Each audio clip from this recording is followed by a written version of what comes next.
ایک ہی بہن نے ہمیں میل کی تھی کہ ہمارے ہاں ایسا ہوتا ہے گاؤں وغیرہ کے اندر کہ بھائی جو ہیں وہ بہنوں کو وراثتی زمین میں سے حصہ نہیں دیتے، بلکہ بہنیں ان کے ناراضگی کے خوف کی وجہ سے پہلے ہی معاف کر دیتی ہیں۔ اور دوسرا یہ ہوتا ہے کہ وہ نہیں چاہتی کہ خاندان میں بھائیوں کی بے عزتی ہو اور بھائی قبضہ کر کے بیٹھ جاتے ہیں، تو ان کے لیے کیا شرعی حکم ہوگا؟ دیکھیں، مسئلہ یہ ہے کہ آپ کے خاندانی رسم و رواج ایک طرف، آپ کی سوچ و فکر ایک طرف، اور اللہ تعالیٰ اور اس کے رسول کا حکم ایک طرف۔ کوئی بھی خاندانی رسم و رواج، آپ کی کوئی تنظیمی پالیسی، آپ کے آستانے کے بنائے ہوئے رولز اگر شریعت سے ٹکرا رہے ہوں گے تو ان سب کو ختم کیا جائے گا، شریعت ہی نافذ ہوگی۔ شریعت یہ کہتی ہے کہ بہنوں کو ان کا حصہ دیا جائے اور زبردستی ان سے معاف نہ کروایا جائے۔ زبردستی دو طرح کی ہوتی ہے، گن پوائنٹ پر آپ کہیں کہ لکھو، سائن کرو، زمین ہمارے نام کرو، اور دوسرا یہی ٹارچر کرنا کہ ان کو غصلی نگاہوں سے دیکھنا، پاؤں پٹکنا اور ان کو تانے دینا کہ تم لالچی ہو، تم بھائیوں کا خیال نہیں کر رہی، اور بہنیں اس خوف کی وجہ سے سائن کر دیں تو یاد رکھیے کہ بہرحال جب آپ نے مرضی سے سائن کیا، زمین مطلب بظاہر قانون کے اعتبار سے تو ان کے ہاتھ میں چلی جائے گی، لیکن ایسی زبردستی کرنا ٹھیک نہیں۔ اور اگر آپ شریعت کو دیکھیں تو شریعت یہ کہتی ہے کہ کوئی بھی وارث تقسیم وراثت سے قبل معاف کر ہی نہیں سکتا ہے، پہلے وہ بہنوں کے حوالے کرنا ہوگا۔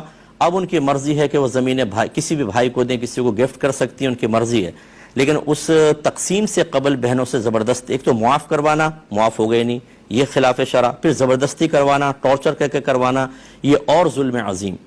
میں ایسے بھائیوں سے کویسچن کرتا ہوں، ذرا یہ بتائیے کہ آپ بہنوں کو تو ٹارچر کرتے ہیں، تم لالچی ہو، ماں باپ کی دولت کو چاہتی ہو، اور آپ کہیں لالچی نہیں ہیں؟ جو حق ایک شریعت نے ان کو دیا ہے آپ وہ حق نہیں دینا چاہتے؟ ہماری زمینیں نہ نکل جائیں، یہ بہنوں کے پاس جائیں گی، یہ تو پھر شادی ہو گئی ان کی تو وہ بہنوں ہی قبضہ کر لے گا، بہنوں ہی والوں کے پاس چلی جائے گی۔ بھائی تو آپ کو کیا پرابلم ہے؟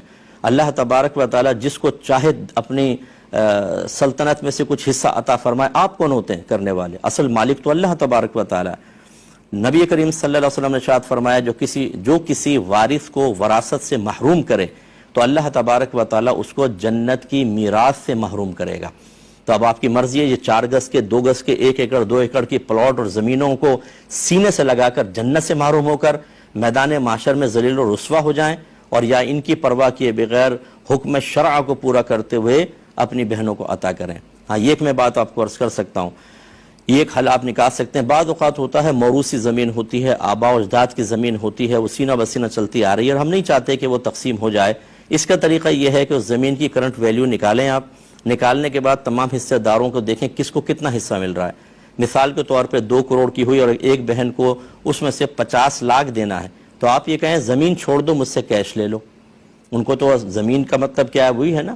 ہاں، اگر یہ بہن یہ کہتی ہے کہ نہیں میں تو خود کھیتی باڑی کروں گی، زراعت کروں گی، مجھے پیسہ نہیں چاہیے، پھر آپ زبردستی نہیں کر سکتے، پھر تو بہن کے پاس ہی آپ کو کیا فکر ہے۔